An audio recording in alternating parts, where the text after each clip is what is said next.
বাংলা অনুচ্ছেদ প্রবন্ধ রচনা একটি ভাঙা সাইকেলের আত্মকথা। এই রচনাটি অষ্টম শ্রেণী থেকে দ্বাদশ শ্রেণী পর্যন্ত ভীষণ ইম্পর্টেন্ট। তোমরা খাতার ঠিক মাঝ বরাবর হেডিং দেবে একটি ভাঙা সাইকেলের আত্মকথা। প্রথম মেন পয়েন্ট, ভূমিকা। আমি একটি সাইকেল। আজ আমার দেহ জীর্ণ, চাকা কাঁপে, চেইন মরচে পড়ে গেছে, ঘন্টির শব্দ হারিয়ে গেছে। তবে আমি এক সময় কতটা সুন্দর আর ঝকঝকে ছিলাম তা মনে পড়লেই মন ভরে যায়। আমার জীবন কাহিনী শুধুই লোহার কাঠামো বা রাবারের টায়ারের গল্প নয়, বরং এটি মানুষের হাসি কান্না, সুখ দুঃখ আর সংগ্রামের সাথী হওয়ার কাহিনী। আমি হুগলির এক ছোট্ট শহরের সাইকেল দোকান থেকে আমার যাত্রা শুরু করেছিলাম, আর আজ ভাঙা অবস্থায় এক বাড়ির বারান্দায় পড়ে আছি। তবুও আমার স্মৃতিগুলো অমলিন। নেক্সট মেন পয়েন্ট, জন্মের কাহিনী। আমার জন্ম হয়েছিল কলকাতার এক কারখানায়। দক্ষ মিস্ত্রিদের হাতের ছোঁয়ায় আমার ফ্রেম তৈরি হলো, চকচকে রঙে রাঙানো হলো আমার গায়ে। তখন আমার গায়ে ছিল উজ্জ্বল লাল রং, কালো টায়ার আর একটি ঝকমকে ঘন্টি। যখন প্রথম দোকানের শোকেসে আমাকে রাখা হলো, সবাই অবাক হয়ে তাকিয়ে দেখত। শিশু থেকে বড়রা সবাই আমাকে চালানোর স্বপ্ন দেখত।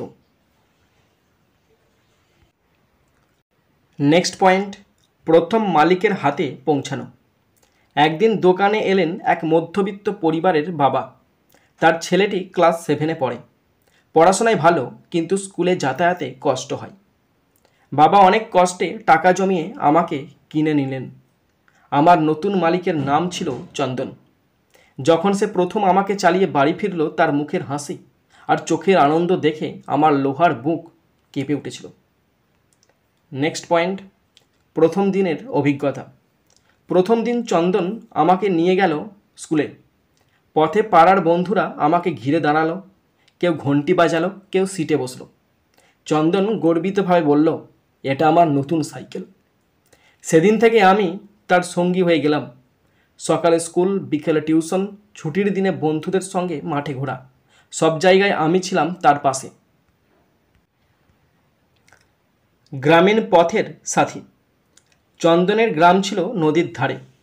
গরমকালে কাঁচা রাস্তায় ধুলো উড়ত, বর্ষায় কাদা জমে যেত। তবুও আমি হাল ছাড়িনি। কাদা মাটির মধ্যে চাকা কাদায় আটকে যেত, কিন্তু চন্দন ধৈর্য নিয়ে আমাকে ঠেলে এগিয়ে নিত। কখনো আমাকে ধুয়ে ঝকঝকে করে রাখত, কখনো বৃষ্টির পরে রোদে শুকোতে দিত।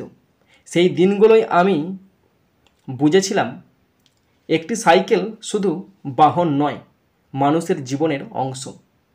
নেক্সট পয়েন্ট, বাজার ও পরিবারের কাজে অবদান।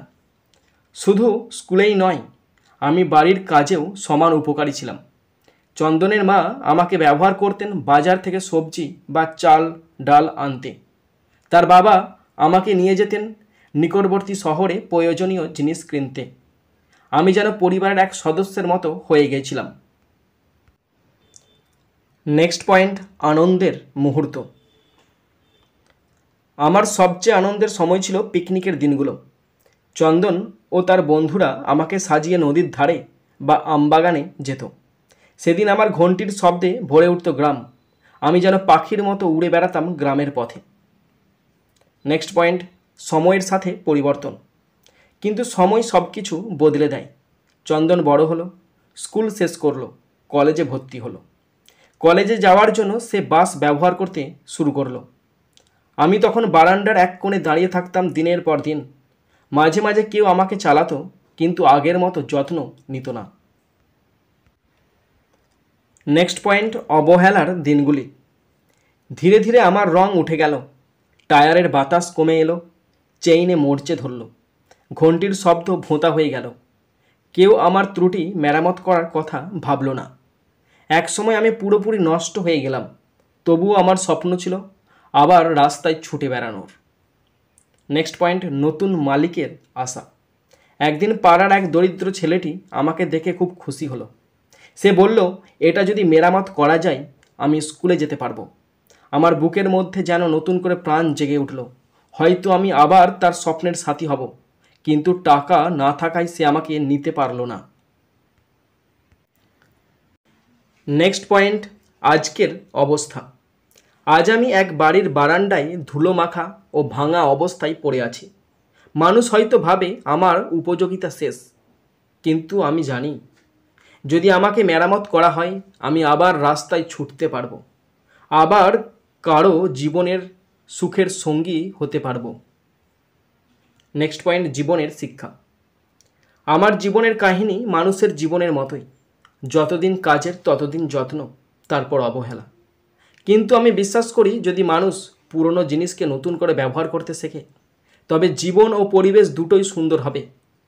পুনর্ব্যবহার শুধু বস্তু নয়, স্মৃতিরও পুনর্জন্ম ঘটায়। শেষ পয়েন্ট, উপসংহার। আমি একটি ভাঙা সাইকেল। আমার লোহার দেহে লুকিয়ে আছে হাজারো গল্প, হাসি, কান্না, সংগ্রাম ও স্বপ্নের স্মৃতি। হয়তো আজ আমি থেমে আছি, কিন্তু আমার চাকা এখনও ঘুরতে চায়, কারণ আমি জানি জীবন যতক্ষণ আছে চলা থামানো যায় না।